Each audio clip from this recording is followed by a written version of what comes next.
Hoy nos acompaña el joven licenciado Cristian Bonahora, con quien vamos a hablar un tema de política internacional muy actual, y es acerca del conflicto de Rusia y Ucrania, que si bien para conocer sus causas o antecedentes hay que ir un poco más atrás en el tiempo. ¿No es así, licenciado? El conflicto entre Ucrania y Rusia tiene como centro la cuestión nacional de Ucrania, tras la disolución de la Unión Soviética en 1991. Cuando Ucrania logra su independencia ese mismo año, va a firmar una serie de acuerdos con Rusia, entre lo que se destaca el memorando de Budapest sobre garantías de seguridad del año 1994. Con este acuerdo, Ucrania se adhería al Tratado de No Proliferación de Armas Nucleares. Y a cambio de esa concesión, de esa adhesión al tratado, Rusia iba a reconocer la soberanía y la integridad territorial de Ucrania, siempre y cuando Ucrania se mantenga neutral y no se convierta en una amenaza existencial para Rusia. Sin embargo, lo que no tuvieron realmente en cuenta las autoridades rusas fue la expansión al este de Europa por parte de la OTAN, el bloque militar atlantista de la Guerra Fría. Esta expansión al este por parte de la OTAN significaría una amenaza existencial para Rusia, porque llegarían hasta las puertas de Rusia y el 80% de la población rusa vive en el área de la planicie europea contigua a Ucrania, Bielorrusia y los países bálticos. ¿Y qué pasaría en este caso? Si Ucrania y Bielorrusia quedasen bajo la influencia estratégica de la OTAN, Moscú quedaría muy vulnerable con una indefendible frontera de más de 2.000 kilómetros de terrenos llanos, en lugar de los 600 kilómetros que hay entre Kaliningrado y los Montes Cárpatos.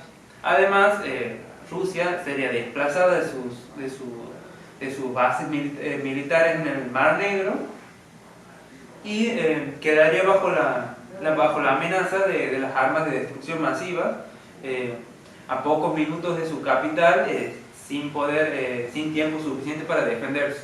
El primer gran hecho bélico de la OTAN en su avance hacia el este fue la guerra contra Yugoslavia en 1999, en nombre del principio de autodeterminación de los pueblos.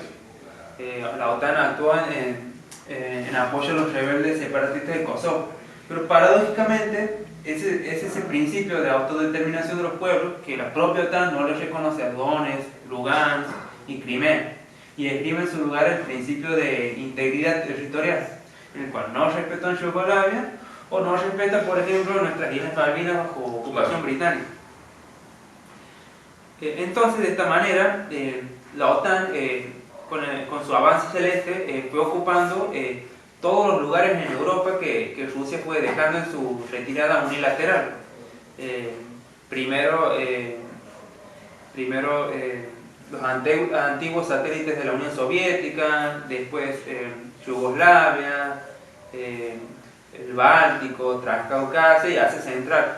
Fue una cosa de un cuarto de siglo hasta llegar a la respuesta militar de Rusia vista en Ucrania. También hay que destacar la violación de los acuerdos en materia de seguridad por parte de Estados Unidos.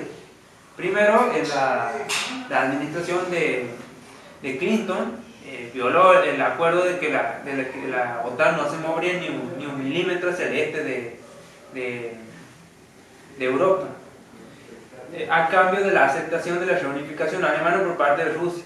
Después, la presidencia de Bush abandonó el tratado ABM e instaló bases antimisiles en las fronteras rusas, argumentando que eran para proteger a Europa de los inexistentes misiles intercontinentales de Irán. Y la presidencia de Obama emprendió un ataque directo contra Rusia, con el objetivo de echarlo de sus bases en el Mar Negro. derrocando al gobierno legítimo de Ucrania e instalando su propio gobierno pro-occidental. A causa de estas provocaciones expansionistas, el presidente ruso Vladimir Putin va a advertir a las potencias occidentales en su discurso en la conferencia de seguridad de Múnich del año 2007 sobre los peligros de un mundo unipolar donde hay un solo amo y soberano. De este discurso destaco dos puntos.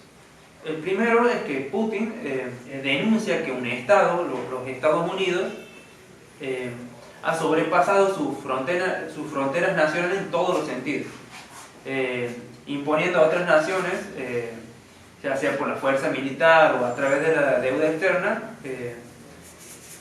su sistema económico, su modelo de democracia y su concepción de derechos humanos. Y el otro punto que hay que destacar es que Putin recuerda que Rusia es un país que tiene una historia de más de 1000 años de antigüedad y que prácticamente siempre ha disfrutado del privilegio de llevar a cabo una política independiente, una política exterior independiente, y que esa tradición no va a cambiar hoy. Entonces, si bien el origen del conflicto entre Ucrania y Rusia tiene como centro la cuestión nacional, también hay que destacar el hecho de que Ucrania es utilizado como un instrumento antagónico a Rusia por parte de las potencias occidentales en su avance hacia el este de Europa hasta llegar a las puertas de Rusia. Licenciado, otra pregunta. Teniendo en cuenta todos tus antecedentes, concretamente, ¿por qué Rusia invade Ucrania en el año 2022? Bueno, más allá de las cuestiones y aspiraciones geopolíticas y económicas, Rusia invade Ucrania en defensa de los rusohablantes. La política exterior de Vladimir Putin se inspira en las ideologías paneslavas de los eslavófilos del siglo XIX. Los eslavófilos defendían que Rusia debía entenderse como una civilización espiritual y que su alcance era mayor que sus límites territoriales. Los eslavófilos decían que era un deber sagrado del zar defender a los ortodoxos en el exterior. Y partiendo de ese principio, Putin va a actuar en defensa de los rusohablantes. Putin va a entender que es misión del Estado ruso defender a las decenas de millones de ciudadanos rusos que quedaron varados fuera de Rusia después de la caída de la Unión Soviética. Y por esa razón, las minorías rusas se convirtieron en aliados políticos para Moscú, garantizando que Rusia permanezca estrechamente implicada en los asuntos internos de Ucrania. Bien, Cristian, teniendo en cuenta la ofensiva que realiza Rusia, que nos acabas de explicar, pero más allá de eso, la crítica que vos denuncias, que hace en el año 2007 Putin, una crítica hacia el unipolarismo, hacia el mundo unipolar, ¿qué conclusión nos podrías aportar, ¿no?, desde tu perspectiva?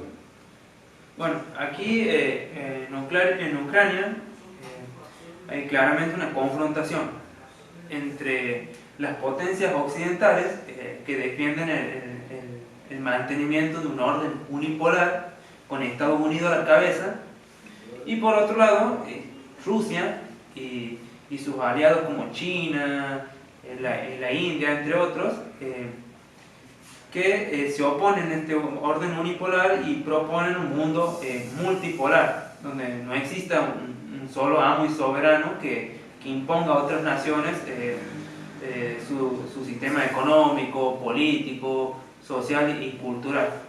Básicamente aquí el conflicto en Ucrania no se trata solamente de un conflicto local o entre dos estados, sino que es una tensión entre dos bloques de poderes, ¿no?, que se discuten. Claro, es un conflicto geopolítico de escala mundial, que, bueno, Ucrania vendría a ser el teatro de guerra, pero aquí hay intereses detrás, mucho más grandes que